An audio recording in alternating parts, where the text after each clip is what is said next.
যাবে পর, তোদের হয়ে যাবে পর।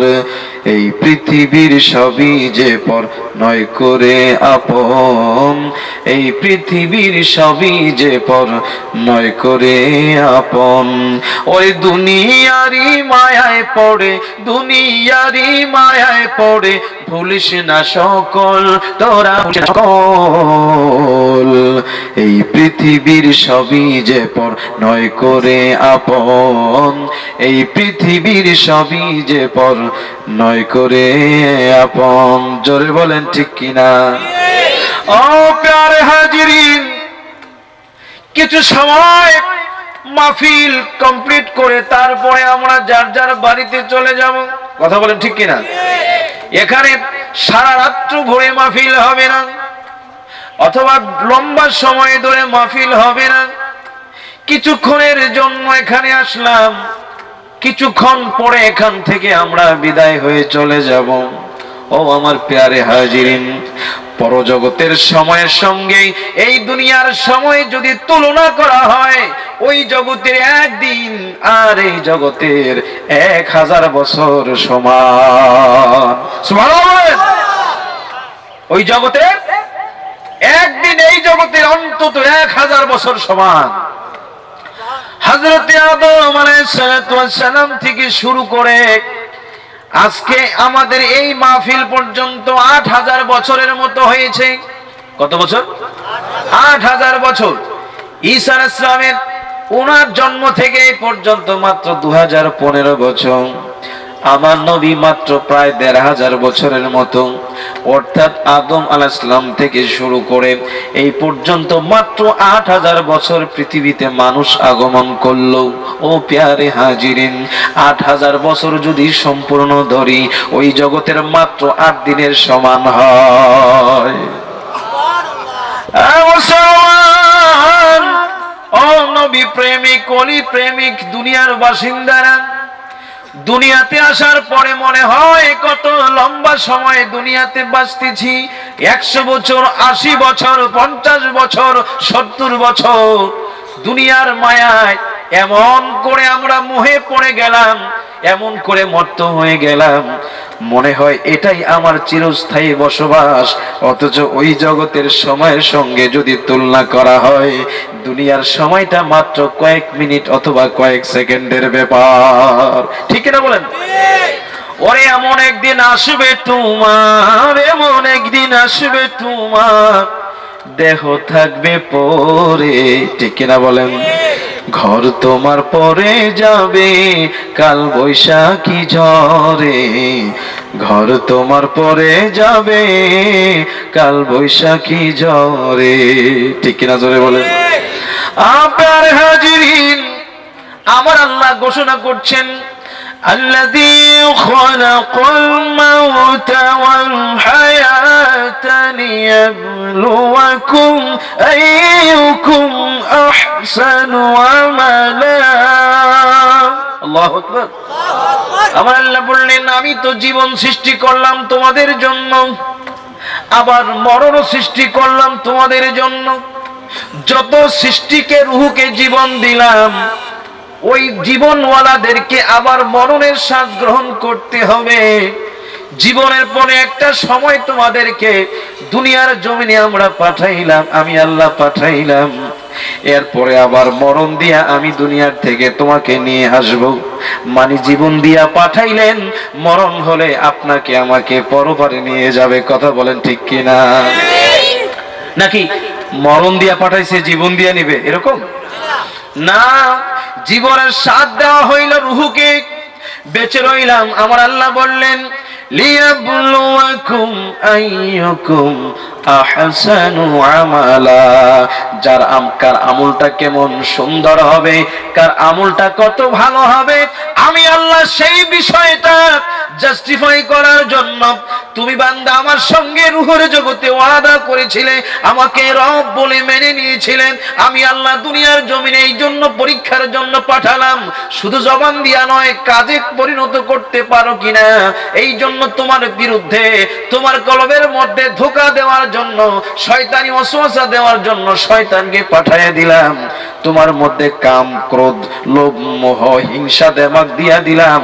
এই বিষয়গুলিকে উপেক্ষা করে, এই বিষয়গুলির সঙ্গে যুদ্ধ করে, এই বিষয়গুলির সঙ্গে তুমি যত বাধা আছে সব বাধাকে উপেক্ষা করে যখন তুমি আমি আল্লাহকে ডাকবা, আমি আল্লাহ তোমার ডাক সব ফেরেশতারা মিলে যত ডাক দিবে আমারে, তুমি বান্দা যদি এই তোমার কুস্বভাবগুলিকে, কুরিপুগুলিকে দমন করে, যদি নিয়ন্ত্রণ করে যদি আমাকে একবার ডাক দাও, আমি আল্লাহর এই তোমার ডাকে আমার আরশ কাঁপবে, ফেরেশতাদের থেকে বেশি পছন্দনীয় হবে। আর জোরে বলেন সুবহানাল্লাহ।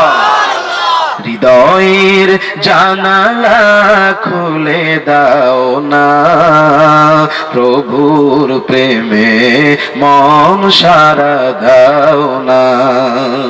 হৃদয়ের জানালাটা খুলে দাও না, প্রভুর প্রেমে মন সারা দাও না।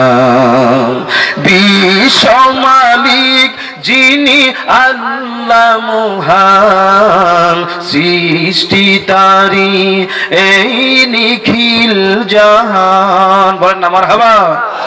বিশ্ব মালিক যিনি আল্লাহ মহান, সৃষ্টি তারি এই নিখিল জাহান, তারি নামে কেন সাড়া দাও না, তারি নামে কেন সাড়া দাও না, প্রভুর প্রেমে মন সাড়া দাও না।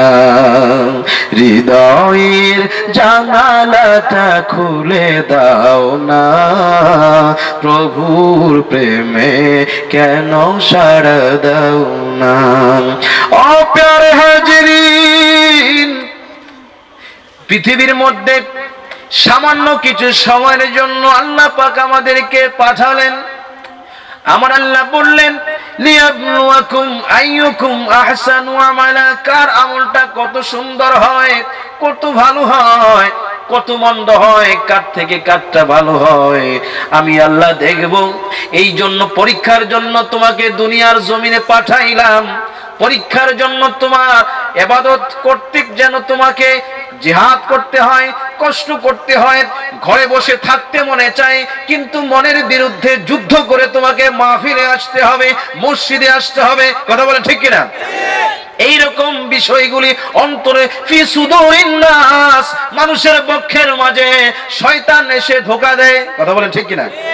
আমার নবী বলেন, আর শয়তানু জাসিমুন আলা কলবি ইবনি আদম, ফাইদা যাকারাল্লাহ খানাসা ওয়াইদা গাফালা ওয়াসওয়াসা। কয় শয়তান বনি আদম মানে মানুষের কলবের মধ্যে এসে কামড় মেরে বসে থাকে, জাম মেরে বসে থাকে। ওই শয়তান যেই সেন্টারের মধ্যে এসে বসবে, ওই সেন্টারের নাম হইল কলব। ওই সেন্টারের মধ্যে শয়তান এসে বসে। কিন্তু কোন বান্দা যদি বিশ্বাস আদব প্রেমের মাঝে আল্লাহর ওলিদের পদ্ধতি অনুযায়ী, আল্লাহর ওলিদের রীতিমতো যেইভাবে ডাকলে আল্লাহ খুশি হবেন, ওইভাবে যদি কোনো ব্যক্তি ডাক দিতে পারে আল্লাহকে, ফাইদা যাকারাল্লাহ খানাসা, শয়তান তখন ওই কলব থেকে দৌড়ে পালায়া যায়। সুবহানাল্লাহ। আবার ওইদা গাফালা ওয়াসওয়াসা, শয়তান যখন ওই আবার বসে পড়ে, বান্দা যদি অলস হয়ে যায় আল্লাহর হুকুম থেকে, কোরআন থেকে, হাদিস থেকে, আল্লাহর ভয় থেকে যখন নিজেকে মুক্ত করে নেয়, নিজেকে অন্যদিকে মানে ঝুঁকিয়ে ফেলে, তখন শয়তান আবার কলবে এসে বাসা বাঁধে। কিন্তু মূল ব্যাপার হলো এই, ও মুসল্লিয়ান, ও সম্মানিত হাজিরিন, ফেরেশতারা তাদেরকে যেই সেন্টারের ভিতরে শয়তান ঢুকা দিবে, ওইটা ফেরেশতাদের নাই। জোরে বলেন সুবহানাল্লাহ। ফেরেশতাদের কোনো অভাব নাই, কোন ধরনের রোগ শোক নাই, কোন ধরনের ক্ষুধা নাই। নাকি না? কোনদিন ফেরেশতা এসে আপনাদের ঘরে একবেলা খাবার দাবার খাইছে? 10,000 টাকা চাইছে? বিপদ অসুখ বিসুখ হয়েছিল, ডাক্তারের কাছে আসছিল নাই। মানুষকে অসুখে পড়তে হয়, বিপদে পড়তে হয়, অভাবে পড়তে হয়, ক্ষুধার তাড়নায় পড়তে হয়। আমার আল্লাহ বুঝাতে চাইলেন আমি দেখব তোমার আমলটা কত সুন্দর, এই জন্য তোমাকে আমি দুনিয়ার কতগুলি মায়া মমতা, কতগুলি প্রয়োজনীয়তা, কতগুলি নিত্য প্রয়োজনীয় বিষয় আমি তোমাকে দিলাম। ওই বিষয়গুলির মধ্যে আমি আল্লাহ দেখব তুমি কতটুকু আমি আল্লাহকে ভালোবাসো। এই জন্য আমার আল্লাহ ফেরেশতাদেরকে ডাক দিলেন, ও আমার ফেরেশতারা, আমি তো দুনিয়াতে খলিফা পাঠাতে চাই। ফেরেশতারা কি রাজি হয়েছিল কিনা? ফেরেশতারা রাজি হলে কি আর না হলে কি, আমার আল্লাহর ইচ্ছে হলো। এই জন্য সকলকে ডাক দিয়ে বলো, ও ফেরেশতারা, ইন্নী জাইলুন ফিল আরদি খলিফা, আমি তো দুনিয়াতে মানুষ নামে খলিফা পাঠাতে চাই, তোমরা কি বলো? তারা তো আল্লাহ কাদেরকে বানাইতে চাও? তাসবিহ পড়বে না, তারা তো মারামারি করবে, কাটাকাটি করবে, আমরাই তো যথেষ্ট। নাহনু নুসাব্বিহু বিহামদিকা নুকাদ্দিসু লাক, আমরা তো তোমার ইবাদত করে তোমার তাসবিহ পড়ি। এবার দেখা গেল শয়তান যদি ধোঁকা না দেয়, জিকির তো আসবেই, কথা বলেন ঠিক কিনা?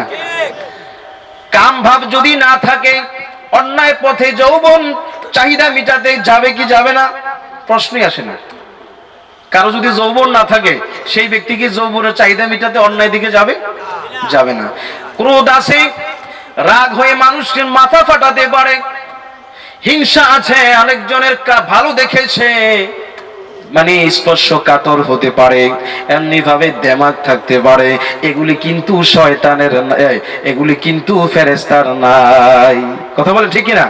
ফেরেশতাদের ক্ষুধা লাগে না, ওনাদের ঘুমের প্রয়োজন নাই, যৌবন তো প্রশ্নই আসে না, কারণ ফেরেশতারা নারীও না পুরুষও না, ঠিক কিনা বলেন? ফেরেশতাদের অর্থের প্রয়োজন নাই। যেই সেন্টারের মধ্যে এসে শয়তান ধোঁকা দেয়, ওই কলব ওইটাও ফেরেশতার নাই। ওই ফেরেশতারা তো আল্লাহকে ডাকবে, এটাই স্বাভাবিক। কোন জিনিস তারা করবে না? আল্লাহ যা বলবেন তা করবেন। আল্লাহ যে হুকুম করেছেন সে হুকুমের মধ্যেই থাকবে। অন্যায় কি জিনিস এটা তো বুঝবেই না, কথা বলেন ঠিক কিনা? এবার আল্লাহ যদিও তাদের ডাক খুশি হন, তারা যখন আল্লাহকে ডাকেন, আল্লাহর জিকির করেন, ওই ফেরেশতাদের ডাকে আল্লাহ খুশি হন। কিন্তু একজন বান্দা যখন কাম, ক্রোধ, লোভ, মোহ, হিংসা দেমাগগুলিকে নিয়ন্ত্রণ করে যখন আল্লাহকে ভয় করে, নিশিরাতে হেঁটে বসে মাহফিলের ময়দানে আল্লাহকে আল্লাহ বলে ডাক দেয়, ওই বান্দার ডাকে আল্লাহর আরশ পর্যন্ত কেঁপে ওঠে।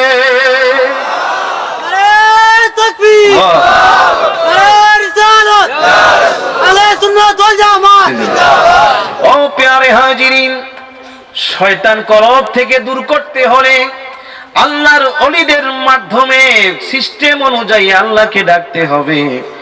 ডাকার মতো ডাকলে তবে আমার আল্লাহ শুনবেন, কথা বলেন ঠিক কিনা? আর যদি মন গড়া ডাকে, তাতেও খুব বেশি ক্ষতি হবে না। অন্তরে যদি আল্লাহ তাকওয়া না থাকে, জবান দিয়া যদি আল্লাহরে ডাকে, জবানের মধ্যে কিছু হইলো কাজ হবে, কথা বলেন ঠিক কিনা? খুব কঠিন বিষয়। দেখবেন হিন্দুরাও দেখা যায় কোরআনকে, কোরআনের বিভিন্ন সূরা দিয়া জারফুক করে। হিন্দু কবিরাজ আছে না? করে, কারণ এটা এই কাজ। কিন্তু কথা হচ্ছে হিন্দুর অন্তরে ঈমান নাই, বা অন্য বিধর্মীদের অন্তরে ঈমান নাই। তারা কোরআনকে রিসার্চ করে, গবেষণা করে, তারা মঙ্গলে যায়, তারা চাঁদে যায়, তারা জঙ্গি বিমান আবিষ্কার করে, অনেক কিছু। কিন্তু কথা হলো এই মানুষকে আল্লাহ পাক যেই মানে বিরোধী শক্তিগুলি দিল, এমনিতে শরীরে কাম, ক্রোধ, লোভ, মোহ সবকিছু দিয়ে দিল, আবার লতিফায় কলব দিল, নফস দিল। যেখানে শয়তান এসে ধোঁকা দেয়, এগুলি ফেরেশতাদের লাগে না। এই জন্য ফেরেশতাদের ডাকের চাইতে আল্লাহর জন্য মানুষের ডাক অনেক বেশি প্রিয়। জোরে বলেন সুবহানাল্লাহ। আল্লাহ বলতে পারতেন, ও ফেরেশতারা, তোমরা বলছো তারা অন্যায় করবে, পাপাচারী করবে। আল্লাহ এই কথা বলতে পারতেন না, মানুষ অন্যায় করবে না, পাপ করবে না, এই কথা আল্লাহ বললেন না। আমার আল্লাহ বললেন, যে ইন্নী আ'লামু মা লা তা'লামুন, কয় ফেরেশতারা রে আমি যা জানি তোমরা তা জানো না। আমি মানুষকে বানাবো আল ইনসানু মিনাল খাতা ওয়ান নিসিয়ান, মানুষ ভুল এবং ত্রুটির মধ্যেই থাকবে। যখন সে ভুল করার পরেও যদি আমার কাছে অনুতপ্ত হয়ে যায়, আমি আল্লাহ রাব্বুল আলামিন ওই বান্দা আমার কাছে ক্ষমা চাইতে দেরি হবে, আমি আল্লাহ ইজ্জতে কসম করে বলি, ও শয়তান তুই ধোঁকা দিতে থাক, কিন্তু আমার বান্দা যদি আমি ইজ্জতের কসম করে বলি ওই বান্দা আমার কাছে ক্ষমা চাইতে দেরি আছে, আমি আল্লাহ তাকে মাফ করতে দেরি না। আল্লাহ বললেন লা তাকনাতু মির রাহমাতিল্লাহ ইন্নাল্লাহা ইয়াগফিরুয যুনুবা জামিআ। বান্দারে অপরাধ করেছো, যাই করেছো, এবার ফিরে আসো, এবার ফিরে আসো, আমার রহমত থেকে নিরাশ হইও না। আসো, আমি আল্লাহ সব গুনাহ জুনুবা জামিয়া যত গুনাহ আছে আমি আল্লাহ তোমার মাফ করে দেব। আমি আল্লাহ তোমার জন্য অপেক্ষা থাকিনি চিরজনীতে। আলামিন মুস্তাগফিরিন ফাগফির লাহু, কে আছো আমার কাছে ক্ষমা চাও, আমি আল্লাহ তোমাকে ক্ষমা করে দেব। জোরে বলে সুবহানাল্লাহ। ওই কেবল তোমারই চাহিনি আমার, কেবল তোমারই করি ইবাদত, কেবল তোমারই চাহিনি আমার। দাও দিশা দাও সরল পথের, দাও দিশা দাও সরল পথের, সিরাত মুস্তাকিম শেষ বিচারের দিন। জোরে বলেন ঠিক কিনা, জোরে বলেন আল্লাহুম্মা আমিন। আয় প্যারে হাজিরিন, বুঝতে পারলাম পৃথিবীতে চিরজীবন থাকবো না। পৃথিবীতেও হাজার হাজার কোটি কোটি বছর আগে সৃষ্টি হয়েছিল। ও মুসলমান, মানুষের আগে পৃথিবীতে জিন জাতি ছিল, এখনো আছে, আরো অনেক কিছু আছে। কোটি কোটি বছর পৃথিবী সৃষ্টি, এবার পৃথিবীও একদিন ধ্বংস হয়ে যাবে। মাথার উপরে সূর্য দেখা যায়, ওই সূর্য ধ্বংস হয়ে যাবে। এমনি করে আরশ, কুরসি, লৌহ কলম, জান্নাত জাহান্নাম যত আল্লাহর সৃষ্টি কুল রয়েছে সব কিছু একদিন ধ্বংস হয়ে যাবে গো বন্ধু। ওয়াবাকা ওয়াজহু রাব্বিকা যুল জালালি ওয়াল ইকরাম, আমার আল্লাহ শুধুই বাকি থাকবেন। কুল্লু মান আলাইহা ফান, সব কিছু ফানা হয়ে যাবে, সব কিছু ধ্বংস হয়ে যাবে। মানুষ ধ্বংস হবে, জিন ধ্বংস হবে, যে জমিনে আছি, যে পৃথিবীর মধ্যে আছি, ওই পৃথিবীটাও ধ্বংস হয়ে যাবে। কথা বলেন ঠিক কিনা? এবার আমার নবী মসজিদে নববীর ভিতরে ফজর নামাজ আদায় করলেন, মিম্বরে দাঁড়িয়ে গেলেন, খুতবা দেওয়া শুরু করলেন, বক্তব্য দেওয়া শুরু করলেন যে আমার আল্লাহ কেমন করে প্রথম সৃষ্টি করলেন। সৃষ্টির সূচনা থেকে বলা শুরু করলেন। সৃষ্টির সূচনা হইল আমার দয়াল নবীজির নূরে মুহাম্মাদি। জোরে বলেন সুবহানাল্লাহ। হযরত জাবের বলতেছে, ইয়া রাসূলুল্লাহ বিআবি আনতা ওয়া উম্মি, আমার বাবা এবং আমার মা আপনার কদমে কুরবান হোক। ইয়া রাসূলুল্লাহ আন আউয়ালা শাইইন খালকাল্লাহু তাআলা ক্বাবলাল আশিয়ায়ে, নবী গো আমি জানার বাসনা আমার আল্লাহ সবকিছু সৃষ্টির আগে, আরশ, কুরসি, লৌহ কলমের সৃষ্টির আগে আমার নবী আমার আল্লাহ কি জিনিস সৃষ্টি করলো। আমার নবী ডাক দিয়া বলে, যাবে ইন্নাল্লাহ তাআলা খালাকা ক্বাবলাল আশিয়ায়ে নূরান নূরা নূরান নবিকা মিন নূরি, আমার আল্লাহ সর্বপ্রথম তোমার নবীর নূরকে বানাইছে।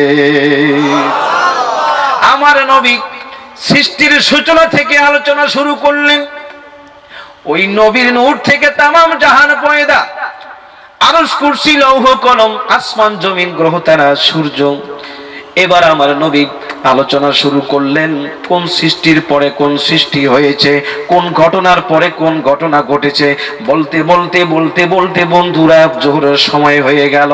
আমার নবী জোহরের নামাজ পড়লেন, জোহরের নামাজ পড়ে আবার মিম্বরে দাঁড়িয়ে গেলেন, মিম্বরে দাঁড়াইয়া আবার আলোচনা শুরু করলেন। আবার ঘটনা একটার পর একটা ঘটতেছে। কিয়ামত পর্যন্ত কি হলো, কোন ঘটনার পরে কোন ঘটনা আসবে, কোন বিষয়ের পরে কোন বিষয় হবে, কোন অলৌকিক বিষয়ের পরে কোন অলৌকিক বিষয়ে ঘটনা ঘটবে, কোন কোন ধরনের আশ্চর্য বিষয়ে ঘটনা ঘটবে। কিয়ামত হয়ে যাবে, হাসর হবে, নসর হবে।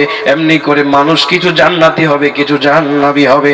এমনি ভাবে যতক্ষণ পর্যন্ত একজন মুমিন বান্দা, একজন ঈমানের গন্ধওয়ালা ব্যক্তি যতক্ষণ পর্যন্ত জান্নাতে গিয়ে পৌঁছবে, আমার নবী সেই কথাগুলি, সেই গায়বী খবরগুলি আমার নবী একই বসার মধ্যে, একই খুতবার মধ্যে ফজর থেকে শুরু করলেন, যোহর নামাজ পড়লেন, আবার শুরু করলেন, আসর নামাজ পড়লেন, আবার শুরু করলেন, মাগরিব নামাজ পড়লেন।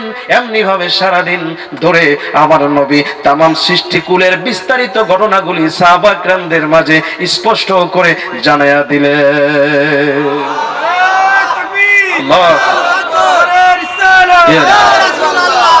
এবার প্যারে হাজিরিন, সাহাবা কিরামদের মধ্যে যারা ভালো মেমোরি, যাদের স্মৃতি শক্তি ভালো, জব্দ আদালত ভালো, তারা বেশি মনে রাখতে পারলো। যাদের স্মৃতি শক্তি কম, তারা কম মনে রাখলো। অর্থাৎ আমার নবী কিয়ামত কিভাবে হবে, কোন কোন সিমটম পৃথিবীতে দেখা যাবে, কোন ধরনের আলামত চিহ্ন পৃথিবীতে আসবে, সেই আলামত কোনটা ছোট হবে, কোনটা বড় আলামত হবে, এই বিস্তারিত বর্ণনা দিয়ে গেছেন গো বন্ধু। একটা বড় আলামত কমপ্লিট না হওয়া পর্যন্ত, একটা ছোট আলামত পৃথিবীর মধ্যে কমপ্লিট সম্পূর্ণ না হওয়া পর্যন্ত পৃথিবীর জমিনে কিয়ামত হবে না। এখন যদি বৈজ্ঞানিক হঠাৎ করে বলে যে এই বছর কিয়ামত হয়ে যাবে, একজন মুসলমান, একজন নবী প্রেমিক, নবীকে যে বিশ্বাস করেন, নবীজির একটা হাদিসের একটা ইবারত, একটা শব্দ কোনোদিন ভুল প্রমাণিত হতে পারে না। বাস্তবে তার রূপ নিয়েছে, নিবে অবশ্যই অবশ্যই। সূর্য পশ্চিম আকাশে অস্ত যাওয়া, পূর্ব আকাশে উদয় হওয়া যেমন প্রকাশ্য মানে সত্য, তার চেয়ে কঠিন সত্য হচ্ছে আমার নবীর সমস্ত গায়েবী খবরগুলি, অদৃশ্যের খবরগুলি, যা কিছু আমাদের জন্য বর্ণনা করে দিয়ে গিয়েছেন, সবকিছু ফলবেই ফলবে। কথা বলেন ঠিক কিনা? আমার নবী বললেন। তাহলে 2000 সালে মে মাসের 5 তারিখ বৈজ্ঞানিকরা ধারণা করলো, তারা তাদের গবেষণায় যা কিছু পাইল, তারা মনে করলো ওই তারিখে পৃথিবী লয় হয়ে যাবে, কিয়ামত হয়ে যাবে। শুনছিলেন আপনারা? মনে আছে? 2000 সালে মে মাসে। আসলে ওদের ধারণা, থিওরি ওরা বলতে পারে, কিন্তু ওদের থিওরিতে ভুল হতেই পারে, সব ঠিক হবে তাও কথা না। এখন কথা হচ্ছে, একজন নবী প্রেমিক অথবা যিনি জানেন আমার নবী এই কথা বলছেন, এই ঘটনা ঘটবে, অথচ ঘটে নাই, এই না ঘটার আগে কি কিয়ামত হবে? হবে না। কিন্তু কিছু দুর্বল চিত্তের মুসলমান ভুলে গেল আমার নবীর কথা। কেউ কেউ এমন করলো, চাকরি টাকরি বাদ দিয়া বাড়িতে চলে গেছে। মরমু যেমন 5 তারিখে যেমন কিয়ামত হয়ে যাবে, তাইলে আর চাকরি চাকরি কইরে কি লাভ, বাড়ির জায়গা এক লগেই মরি। কথা বলছেন? আসলে নবীর প্রতি, নবীর কথা সে বুঝতো না, অথবা না জানার কারণে এই তার মধ্যে দুর্বলতাটা আসছে। কথা বলেন ঠিক কিনা? প্যারে হাজিরিন, অনেকে দাঁড়িয়ে আছেন দেখতে পাচ্ছি, মজলিসের আদব রক্ষা করুন। আর যার সামনে জায়গা আছে, আপনারা দয়া করে কষ্ট করে আপনাদের সামনে জায়গাগুলি পূরণ করেন, আর পিছন থেকে জায়গা দেন। লা ইলাহা ইল্লাল্লাহ, লা ইলাহা ইল্লাল্লাহ, লা ইলাহা। আদব করেন, আদবে আউলিয়া, বেয়াদবে দেউলিয়া। লা ইলাহা, নেই কোনো মাবুদ আল্লাহ ছাড়া, লা ইলাহা ইল্লাল্লাহ, লা ইলাহা। পাখির গানে গানে, নদীর কলতানে, পাখির গানে গানে, নদীর কলতানে, ওই নামেরই সুর শুনে মন, ওই নামেরই সুর শুনে মন হয় যে পাগল পারা। লা ইলাহা ইল্লাল্লাহ, লা ইলাহা, নেই কেহু নেই আল্লাহ ছাড়া, লা ইলাহা ইল্লাল্লাহ, লা ইলাহা, লা ইলাহা ইল্লাল্লাহ মুহাম্মাদুর রাসূলুল্লাহ সাল্লাল্লাহু আলাইহি ওয়াসাল্লাম। আপনাদের অসুবিধা হচ্ছে না তো? ও প্যারে হাজিরিন, বলতেছিলাম আমার নবী কিয়ামতের ঘটনাগুলি বললেন, কিয়ামতের আলামত বললেন।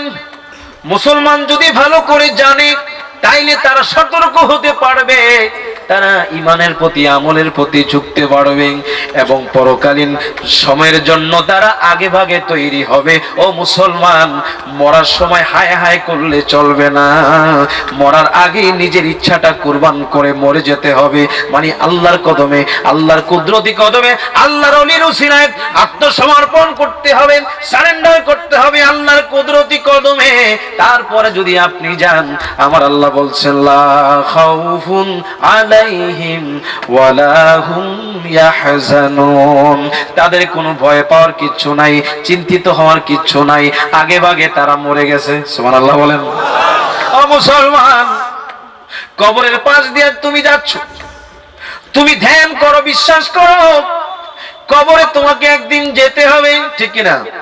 কবরের বাসিন্দা তোমাকে সতর্ক করতেছে, ও পথিক একটু দাঁড়াও, আমার জন্য দোয়া করে যাও, আমিও আসি, তুমিও আসবা, কুই আগে রওয়ানা হয় কুই পিছে রওয়ানা, মৌত কাসেন কুল্লু নাসিন শারিবু, মৌত কাসেন কুল্লু নাসিন শারিবু, কবর বাইতিন কুল্লু নাসিন দাখিলু। অতঃপর আমার নবী বললেন, কয় ইন্না সাআতা লা তাকুনু হাত্তা তাকুনা আখারা আয়া, কয় 10টি বড় বড় আলামত পৃথিবীতে না ঘটা পর্যন্ত কিয়ামত হবে না। একটা ঘটনা, একটা সিম্পটম কমপ্লিট না হওয়া পর্যন্ত কিয়ামত হবে না। 1 নম্বর হলো খাসফুম বিল মাশরিক, 2 নম্বর হলো খাসফুম বিল মাগরিব, 3 নম্বর হলো খাসফুম ফি জাজিরাতিল আরব। আমার নবী 3টা ভূমিধসের কথা বললেন।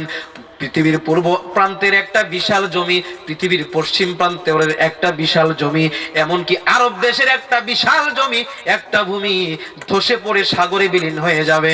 আমার নবী আগে থেকে, আজ থেকে 1500 বছর আগে জানায়া দিলেন, যেটা এখনো হয় নাই, অবশ্যই হবে। জোরে বলেন সুবহানাল্লাহ। আমার নবী বললেন, ওর দুখান ধোঁয়া বের হবে, যেই ধোঁয়ার মাধ্যমে মুমিন বান্দার নাকে যখন ধোঁয়া প্রবেশ করবে, চোখে যখন লাগবে, মুমিন বান্দাগুলি বেহুশ সর্দি কাশিতে পড়ে যাবে এবং মারা যাবে। আর ওই যেই মানুষগুলি কাফির মুশরিক, তারা বেহুশ হয়ে থাকবে কিন্তু মারা যাবে না। যখন সব মুমিন মারা যাবে, আমার আল্লাহ তারপরে কিয়ামত দিবেন, এর আগে না। আমার আল্লাহ মুমিনদের এত সম্মান দিয়েছেন, একটা মোমেন পৃথিবীতে বেঁচে থাকতে, একটা আল্লাহর প্রতি বিশ্বাসী বান্দা, নবীর প্রতি বিশ্বাসী একজন উম্মত থাকতে আল্লাহ পৃথিবীতে কিয়ামত দিবেন না। জোরে বলেন সুবহানাল্লাহ। এবার আমার নবী বললেন, ওয়া দুখানু, তারপরে ওয়া দাজ্জালু। সমস্ত নবীরা তার উম্মতদেরকে দাজ্জালের ফিতনা থেকে বাঁচার কথা বললেন। আমার নবী বললেন, আমার নবীর ওয়ারিস আল্লাহ ওয়ালারা বলছেন, এটা হলো সবচেয়ে কঠিন ভয়ঙ্কর মুমিনদের জন্য বিপদ, মুমিনদের জন্য পরীক্ষা। ওটা হইল দাজ্জাল। দাজ্জাল নাম শুনছেন কিনা আপনারা? দাজ্জালের কাম কি? কয় আল্লাহ পাক দাজ্জালকে কিছু শক্তি দান করবেন, যেমন শয়তানেরও শক্তি আছে, শয়তান মানুষের সুরত ধরতে পারে, যে কোনো সুরত ধরতে পারে, কিন্তু আমার নবীর সুরত ধরতে পারে না। আমার নবী বলে, আর শয়তানু লা ইয়াতামাসসালু বি, যে কোনোদিন শয়তান আমার সুরত ধরতে পারে না। সুতরাং মান রাআনি ফাকাদ রাআল হক, যে আমাকে দেখলো সত্যি আমাকে দেখলো, কোন ধরনের ছলচাতুরি নাই। সুবহানাল্লাহ। দাজ্জাল শয়তানকে শক্তি দিছে, দাজ্জালকে শক্তি দিবে। দাজ্জালের ক্ষমতা এমন হবে, মরা মানুষ জিন্দা করতে পারবে, আবার মানুষকে মেরে আবার জিন্দা করতে পারবে।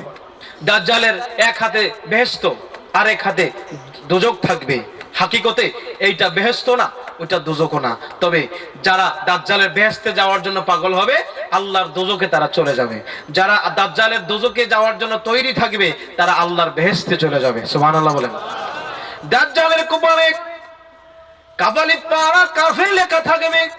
ও মুসলমান, অন্তরে চক্ষু দিয়া এটা বুঝতে হবে, ইমানি চক্ষু দিয়া দেখলে দেখা যাবে, সাধারণভাবে এটা বোঝা যাবে না। দাজ্জাল আসবে, এসে বলবে আমাকে একটা কি করা খোদা মানো। মানুষ বলবে মানবে না, মানুষকে হত্যা করবে, মানুষকে আবার জিন্দা করবে। ও মানুষ দেখো, এই যে তোমাকে জিন্দা করলাম। কিছু দুর্বল মানুষ ভয়ে ইমান আনবে, কন্যা নাউজুবিল্লাহ। কিছু মানুষ আবার মানবে না, কয় যদি না মানো তাইলে কি চাও? আমি কি তোমার কোনো বাবা মুর্দা বাবা অথবা মা দাদা দাদি মারা গেছে, তাকে তোমার সামনে এনে দেব কিনা? যদি এনে দিতে পারি তাইলে মানবা কিনা? বলবে হ্যাঁ মানবো।